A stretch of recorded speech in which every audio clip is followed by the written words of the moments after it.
The woman in the designer swimsuit thought she owned Marcus's backyard. She had no idea the Navy SEAL commander was watching from his kitchen window, already dialing the number that would turn her entitled afternoon into a military operation. She'd never forget, 24 hours later, as helicopters thundered overhead and tactical teams rappelled into what used to be a quiet suburban pool. Karen Whitmore would discover that some homeowners don't just call the police, they call in favors that shake the ground beneath your feet. Marcus Chen pressed his face against the cool kitchen window, his coffee mug frozen halfway to his lips. The woman floating in his pool wasn't supposed to be there. She lounged on an inflatable flamingo, designer sunglasses perched on her nose. A crystal wine glass balanced precariously on the flamingo's pink head. "Are you kidding me right now?" he muttered, setting down his mug with deliberate control. 3 tours in Afghanistan had taught him patience, but this was testing limits he didn't know he still had.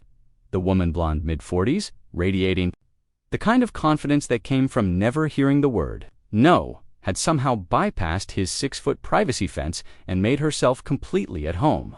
Her Louis Vuitton bag sat poolside next to what appeared to be a full picnic spread. Marcus slid open the patio door, the sound cutting through the suburban morning quiet. "Excuse me." The woman didn't even turn her head. The gate was unlocked.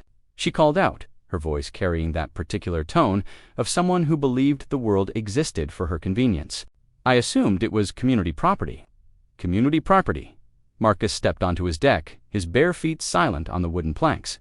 "This is my backyard, my pool, my property. Now." She turned, lowering her sunglasses with theatrical annoyance. "Look, I don't know who you are, but I've been coming to this pool for weeks. The previous owners were much more accommodating. The previous owners sold the house to me 6 months ago." Marcus kept his voice level, professional. It was the same tone he'd used when negotiating with hostile contacts in Kandahar. "You need to leave now." The woman Karen, he remembered from the neighborhood, gossip let out a laugh that could have cut glass. "I don't think so, sweetie. See, I've established a pattern of use here. Legally speaking, you can't just kick me out without proper notice."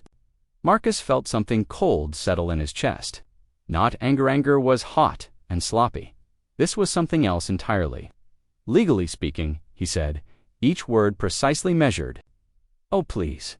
Karen waved a manicured hand dismissively. "What are you going to do? Call the cops?" "By the time they get here, I'll be gone. Besides, it's not like I'm hurting anything. The pool's big enough for both of us." She turned away again, reaching for her wine glass with the casual arrogance of someone who'd never faced real consequences. "Maybe you should consider this a learning opportunity. Sharing is caring, after all." Marcus studied her for a long moment. Karen Whitmore, according to his neighbor, Mrs. Patterson, divorced real estate agent who'd been terrorizing the neighborhood for years with her sense of entitlement. She'd apparently been using the pool while the house was empty, and now she seemed to believe that gave her some kind of legal right to continue. "You're absolutely right," Marcus said finally. Karen's head snapped around, surprised by his sudden capitulation. "Sharing is important," he continued, pulling out his phone. "In fact, I think I should share this situation with some friends of mine." "What friends?" Karen's voice carried the first hint of uncertainty. Marcus was already scrolling through his contacts. "Well, there's my old team from SEAL Team 6. They're always looking for new training scenarios." He paused, thumb hovering. "Over a particular number? Then there's the guys from Fort Bragg, who owe me a favor. They've been wanting to practice urban insertion techniques." Karen's laugh was forced now. "You're bluffing. Navy SEALs don't just show up to suburban houses. You'd be surprised what retired naval special warfare officers can arrange when civilians decide to occupy their territory without permission." Marcus hit the call button, especially when those civilians refuse multiple requests to withdraw. The phone rang twice before a familiar, gravelly voice answered. "Marcus, what's the situation?" "Hey, Gunny, I've got a code tango in my backyard.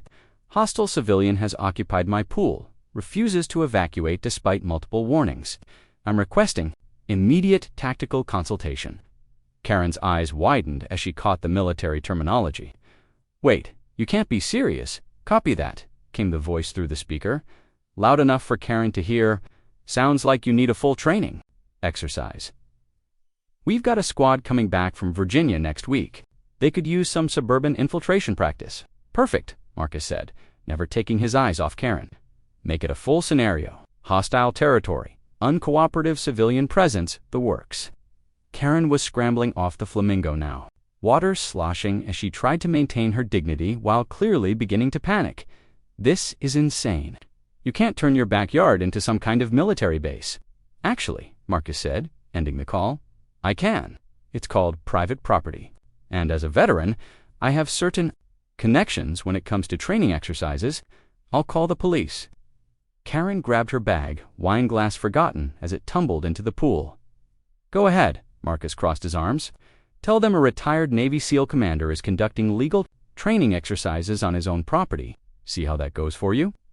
Karen was at the pool's edge now, dripping designer swimwear in fury. This is harassment. I'll sue you for emotional distress. Good luck with that.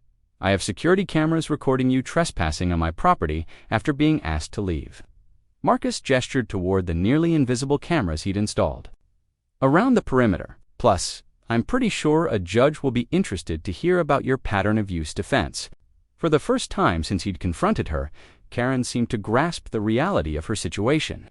Her face cycled through emotions: anger, disbelief, and finally, genuine concern.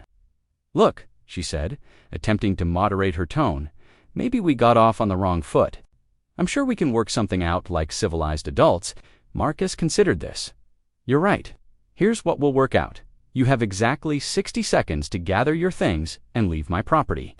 If you ever set foot here again without invitation, my friends and I will use your trespassing as justification for the most realistic military training exercise this neighborhood has ever seen. Karen's mouth opened and closed like a fish. You can't do this. Ma'am, Marcus said, his voice dropping into full command authority. I've spent 15 years protecting this country from people who thought they could take what wasn't. Do you really want to test whether I'll protect my own home with the same dedication? The question hung in the air like smoke from a battlefield. Karen stared at him, perhaps finally seeing past the suburban dad exterior to the warrior. Underneath, whatever she saw there made her grab her things and stumble toward the fence gate. This isn't over, she called back, but her voice cracked on the words. Marcus watched her fumble with the gate latch, her hands shaking with anger and something that might have been fear. Actually, he said quietly, it is. As Karen's Mercedes roared to life in the driveway, Marcus pulled out his phone again. The training exercise had been a bluff mostly, but as he scrolled through his contacts, looking at names of men who'd stood with him in places where civilization was just a memory, he realized it didn't have to stay that way. Karen Whitmore thought she knew how suburban warfare worked. She was about to get an education in what happened when you brought entitlement to a battle of wills with someone who'd been trained to win wars. The pool water was still rippling from her hasty exit when Marcus made his second call of the day. This one wasn't a bluff at all. Jake Morrison speaking. Marcus smiled at the familiar voice of his former communications officer. Jake, it's Marcus. I need a favor, Commander. How's civilian life treating you? Like a hostile occupation at the moment, Marcus walked the perimeter of his pool, automatically checking sightlines and defensive positions, old habits from a lifetime of tactical thinking. Remember that urban warfare training proposal you sent me last month? The one about realistic suburban scenarios? The one you said was too crazy for Pentagon approval? Jake's interest was audible. What changed your mind? I've got a perfect training scenario that just fell into my lap. Private residence, hostile civilian population, escalating territorial dispute. Everything your boys need to practice real-world conflict resolution. Jake was quiet for a moment.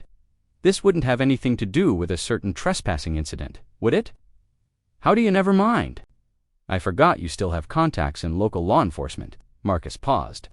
Wait, are you telling me Karen Whitmore has a record? Karen Whitmore? Jake's tone shifted. Oh, Commander, you don't know the half of it. She's been a thorn in everyone's side for years. Property disputes, harassment complaints, even a few restraining orders from neighbors. The woman thinks every HOA rule is a personal suggestion. Marcus felt pieces clicking into place. What kind of restraining orders? Let's see. Elderly. Couple on Maple Street filed one after she kept parking in their driveway and using their garden hose. Young family on Pine Road got one when she started bringing her friends to swim in their pool without permission. Always claims misunderstanding or community access rights. So this is a pattern, Commander. This woman has turned neighborhood harassment into an art form. The cops know her by name, but she's careful to stay just on the legal side of things. Technically trespassing, but always gone before officers arrive. Civil matters, not criminal. Marcus absorbed this information. Karen wasn't just entitled, she was a serial boundary violator who'd learned to game the system. What about the restraining orders? Are they still active? Most expired after the minimum term, but here's the interesting part. She's been escalating. Started with garden hoses and driveways, moved up to pools and backyards. Behavioral pattern. Analysis suggests she's testing boundaries, seeing how far she can push before someone pushes back. Well, she just found her someone. Jake's laugh was grim. What did you have in mind? Nothing illegal, nothing that violates her rights, just a comprehensive training exercise that happens to take place on my property. Marcus paused. Think. Your boys would be interested in a realistic suburban infiltration scenario, complete with hostile civilian population management. When and where? Tomorrow morning, 0600 hours. Full tactical gear, realistic scenario parameters, Marcus was already planning. I'll need a squad that can handle urban environment training, maybe some aerial support for recon, aerial support for a backyard. Jake, if we're going to train suburban warfare tactics, we need to do it right. Besides, I have a feeling our hostile civilian is going to escalate before she backs down. As if summoned by his words, Marcus's doorbell rang. Through the front window, he could see Karen's Mercedes parked aggressively across his driveway, blocking his garage. Speak of the devil, Marcus muttered. She's back. Already, that was fast. Jake, I'm going to put you on speaker. I want you to hear this. Marcus walked to the front door, phone in hand. Consider it preliminary intelligence gathering. He opened the door to find Karen flanked by 2 other women reinforcements. All 3 wore the same expression of righteous indignation that Marcus had seen on the faces of insurgents who believed their cause justified any action. We need to talk, Karen announced, pushing past him into his foyer without invitation. Actually, we don't. Marcus held up his phone. Jake, meet Karen Whitmore and her associates. Ladies, Jake's voice carried through the speaker with military precision. You're entering a private residence without permission. That's a felony in most states. The women exchanged glances. One of them, redhead with predatory eyes, stepped forward. I'm Linda Hartwell, attorney at law. Ms. Whitmore has asked me to negotiate a reasonable solution to this property dispute. Attorney Marcus raised an eyebrow. For what? Trespassing isn't really a negotiable crime. Ms. Hartwell. Jake's voice cut through the tension. This is Lieutenant Commander Morrison. U.S. Navy, are you advising your client to continue occupying private property after being asked to leave? Linda's confidence wavered slightly. This is a civil matter, not a military concern. Ma'am, when private citizens repeatedly violate property rights and ignore lawful requests to vacate, it becomes a matter of domestic security. Jake's tone was polite, but unmistakably official, especially when those citizens escalate to bringing legal counsel to justify continued trespassing. Karen finally spoke, her voice tight with frustrated anger. All I want is to continue using the pool I've been using for months. This is completely unreasonable. You know what's unreasonable? Marcus stepped closer, his presence suddenly filling the space, breaking into someone's backyard, refusing to leave when asked, bringing a lawyer to justify theft of services. His voice dropped. But you know what's really unreasonable? Thinking you can intimidate a combat veteran in his own home. The third woman, who'd been silent until now, grabbed Karen's arm. Maybe we should go. This isn't worth no. Karen shook her off. I've been swimming in that pool for months. I have established use rights. Ms. Whitmore? Jake's voice through the phone was deadly calm. You should know that this conversation is being recorded for training purposes. Every word you're saying is going into a case file for urban conflict resolution scenarios. What does that mean? Linda demanded. Marcus smiled, and it wasn't friendly. It means that tomorrow morning my property becomes a training ground for realistic suburban warfare scenarios. Your client has just volunteered to be our primary case study in hostile civilian management. You can't do that. Karen's voice cracked. Actually, we can. Marcus pulled up his phone's recording app, showing them the red recording indicator. Private property, invited military personnel, legitimate training exercise, everything completely legal. Linda was backing toward the door now, clearly recognizing the shift in tactical advantage. "Karen, we need to leave now." But Karen was past listening. "This is harassment. I'll have you arrested. I'll sue you for everything you're worth." "Ma'am," Jake's voice cut through her tirade, "you're currently trespassing in a military officer's residence while making threats. I'd suggest you carefully consider your next words." The silence that followed was electric. Marcus could see the moment Karen realized she'd pushed too far, brought too much attention to herself, escalated a simple property dispute into something involving military personnel and official recordings. "Tomorrow morning," Marcus said quietly, 0600 hours. Full tactical training exercise. Hostile civilian population management, realistic scenario parameters, complete documentation for future reference. He stepped aside, gesturing toward the door. "I suggest you all be somewhere else." Linda grabbed Karen's arm, practically dragging her toward the exit. "We're leaving. This conversation is over." "Actually," Marcus called after them, "this conversation is just beginning. See you tomorrow, ladies." As the door closed behind them, Jake's voice came through the phone with barely suppressed laughter. "Commander, did you just declare war on your neighborhood?" Marcus watched through the window as the three women huddled by Karen's car, their argument visible even through the glass. "Jake, sometimes war declares itself. We just choose how to fight it." "Fair enough. I'll have a squad ready by dawn." "Full gear, realistic scenario, complete documentation." Jake paused. "Commander, this is going to be fun." Marcus ended the call and walked back to his kitchen window. The pool was empty now, peaceful in the afternoon light. But tomorrow morning, it would become the center of a training exercise that would teach Karen Whitmore the difference between suburban entitlement and military precision. He made a mental note to warn his neighbors. Some battles were inevitable, but civilian casualties were always unacceptable. Outside, Karen's Mercedes roared to life with unnecessary aggression. Marcus smiled as he watched her screech out of his driveway. She thought she was retreating to plan her next attack. She had no idea she was simply clearing the battlefield for professionals to take over. At 05 for 5 hours, Marcus stood in his backyard wearing full tactical gear, watching the eastern horizon lighten with the kind of anticipation he hadn't felt since his last deployment. The pool area had been transformed into a legitimate training. Zone-marked boundaries, designated entry points, clear sight lines mapped and memorized. His phone buzzed with an encrypted message from Jake. "Package delivered. Eyes on target residence. Hostile civilian, active as of 0530. Marcus keyed his response. Confirmed.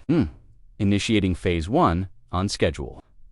The sound started as a distant whisper, growing steadily louder until the unmistakable thrum of helicopter rotors filled the suburban morning air.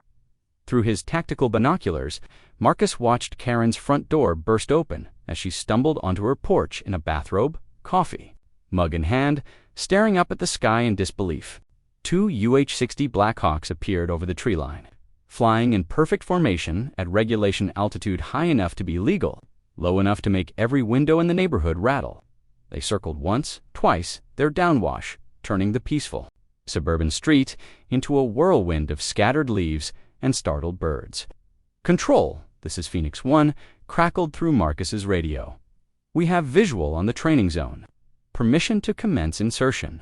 "Phoenix 1, this is Control," Marcus responded, using his old call sign with practiced ease. "Training zone is clear. Begin Phase 1 insertion." The lead helicopter descended toward Marcus's backyard, while the second maintained overwatch position.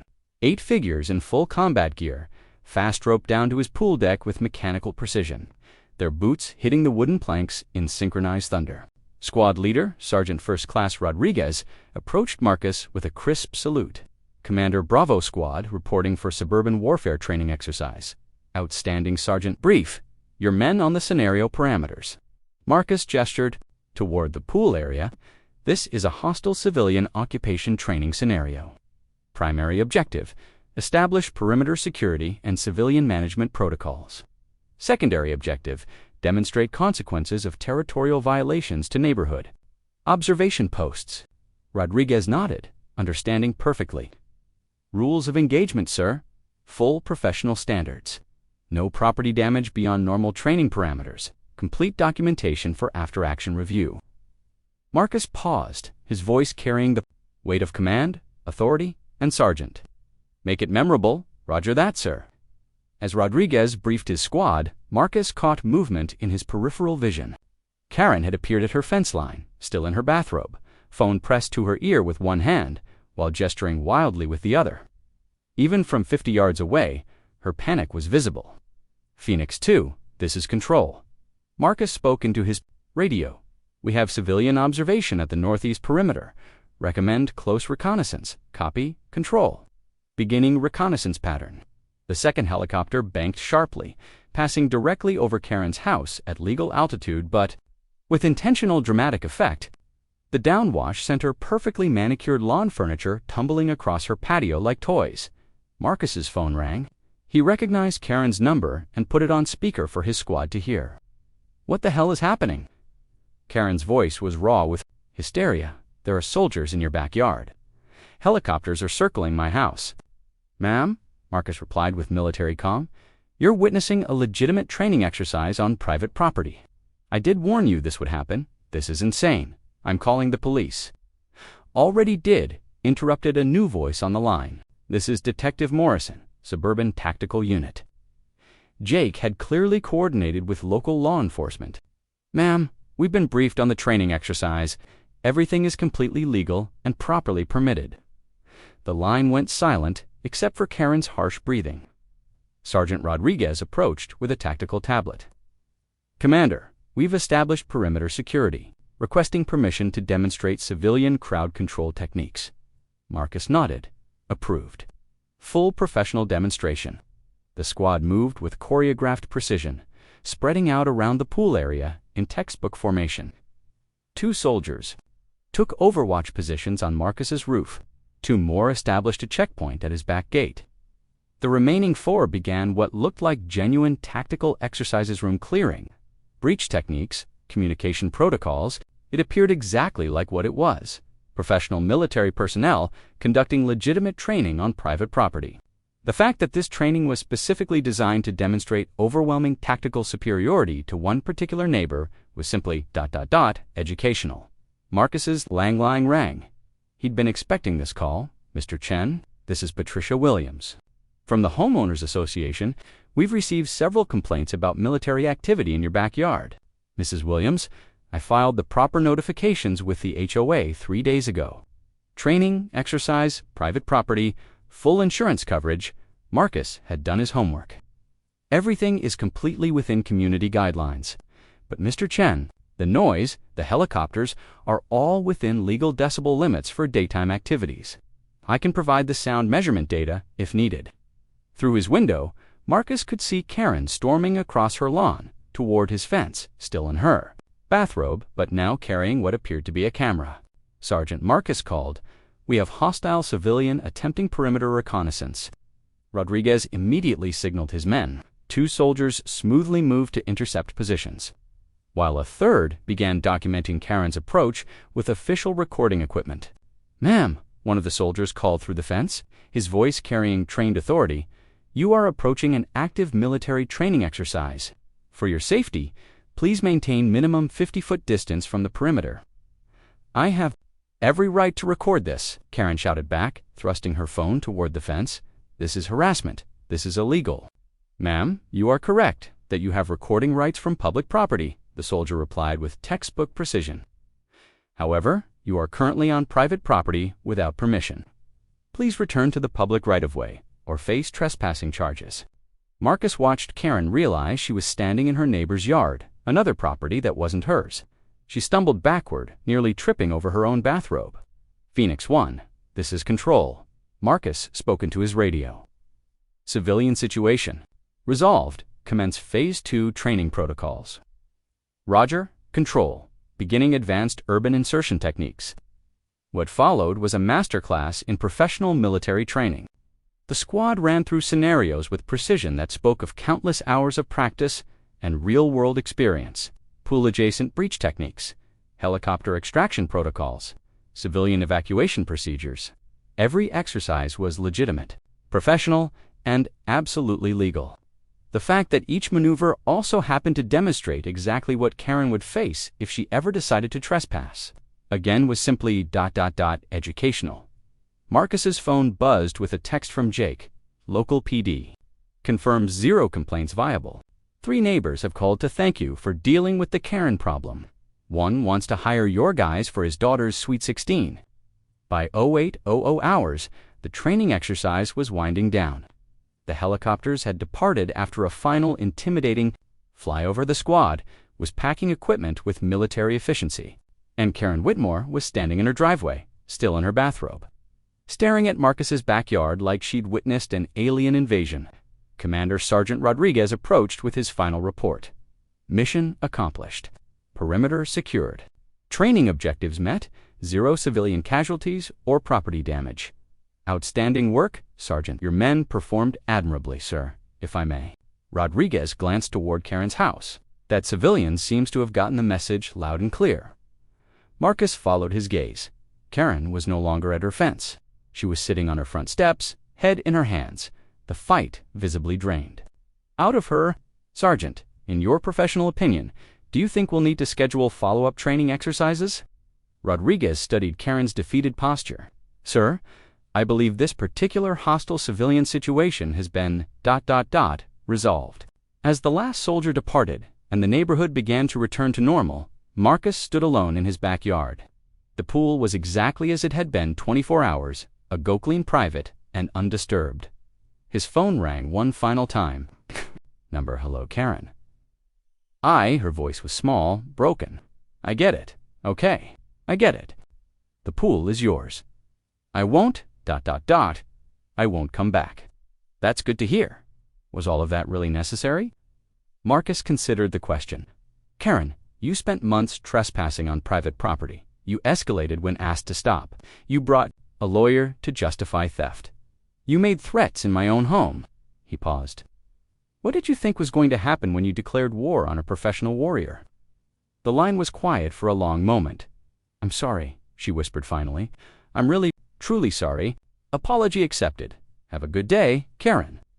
As Marcus ended the call, he realized the neighborhood was unusually quiet. No lawnmowers, no children playing, no normal suburban sounds. Then, slowly, he heard something that made him smile. Applause, starting from one house, then spreading to another and another. His neighbors were clapping. The war was over, and Marcus Chen had reminded everyone exactly why some battles should never be started in the first. 3 days of blissful peace. Marcus had almost allowed himself to believe the Karen situation was permanently resolved. He should have known better. The first sign of trouble came at 6:47 a.m., when his doorbell rang with the aggressive persistence of someone who believed themselves righteous. Through the peephole, Marcus saw a man in an expensive suit, flanked by what appeared to be a film crew. Mr. Chen, I'm Bradley Whitmore, Karen's ex-husband. I think we need to discuss your recent ... military activities. Marcus opened the door, but didn't step aside. Mr. Whitmore, what can I do for you? Bradley Whitmore was everything Marcus expected, perfectly styled silver hair. Designer suit that probably cost more than most people's monthly salary. And the kind of practiced smile that came from years of convincing people to sign contracts they shouldn't. Behind him, a woman with a professional camera was already recording.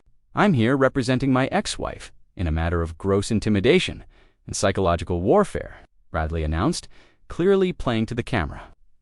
What you did to Karen was nothing short of domestic terrorism. Marcus felt that familiar cold settling in his chest. Domestic terrorism. That's a serious accusation. Helicopters, soldiers, military exercises designed to terrorize a civilian woman. If that's not terrorism, what is? Bradley stepped closer, confident in his position. I'm here to offer you one chance to resolve this quietly before we take it public. Take it public how? Bradley's smile widened. Meet Jessica Reynolds, investigative journalist for Channel 7 News. She's very interested in how military personnel are being used to intimidate private citizens over property disputes. The woman with the camera stepped forward. Mr. Chen, would you like to comment on allegations that you used your military connections to terrorize your neighbor? Marcus studied the setup, professional camera, practiced questions, Bradley's expensive suit, this wasn't a spontaneous confrontation. This was a coordinated media attack. "Are you recording right now?" Marcus asked. "We are," Jessica replied. "Do you have a response to the allegations?" "I do." Marcus pulled out his phone. "Jake, you need to hear this." "What's happening, Commander?" Marcus put the phone on speaker. "I've got Karen's ex-husband here with a news crew, accusing me of domestic terrorism for conducting legal military training on my own property." Jake's response was immediate. "Mr. Whitmore, this is Lieutenant Commander Morrison, U.S. Navy. Are you seriously accusing a decorated combat veteran of terrorism for conducting approved training exercises?" Bradley's confidence flickered. "This is harassment of a private citizen, sir. Your ex-wife trespassed on private property, refused multiple lawful orders to vacate, brought legal counsel to justify continued trespassing, and made threats." In a military officer's home, Jake's voice carried the weight of official authority. Everything that followed was a legitimate response to civilian aggression. Jessica sensed the story slipping away. But surely using military helicopters to intimidate a neighbor is excessive. Marcus smiled. "Would you like to see the permits?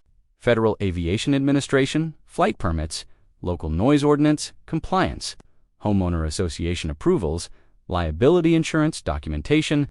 Marcus was already scrolling through his phone.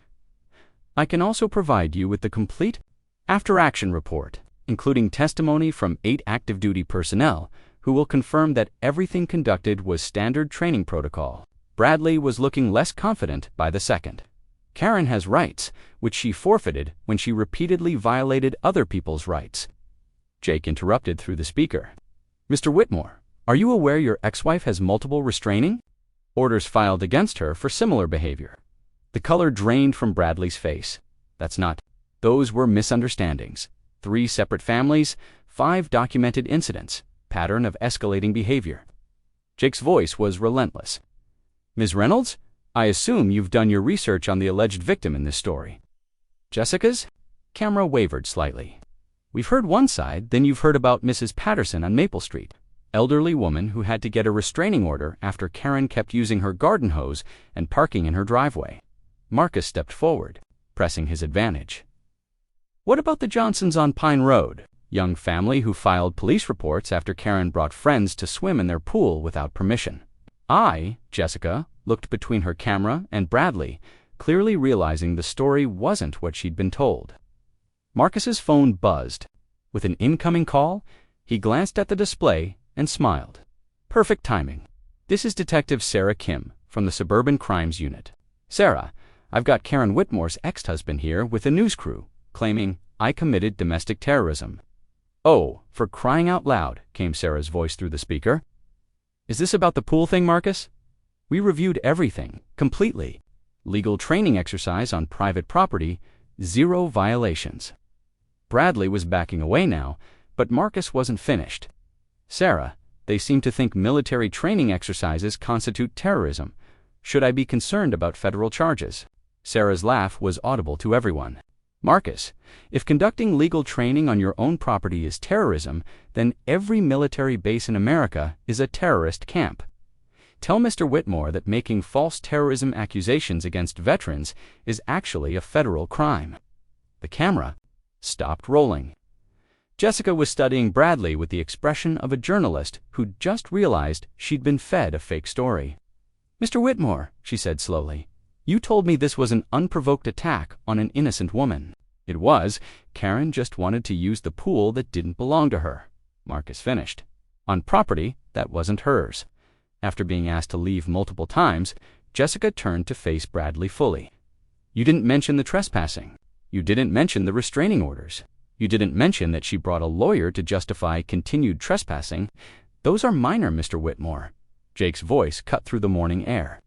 "You just attempted to use media manipulation to attack a decorated veteran over his lawful response to your ex-wife's criminal behavior. Are you sure you want to continue this course of action?" Bradley looked around wildly, perhaps finally realizing he'd walked into an ambush of his own making.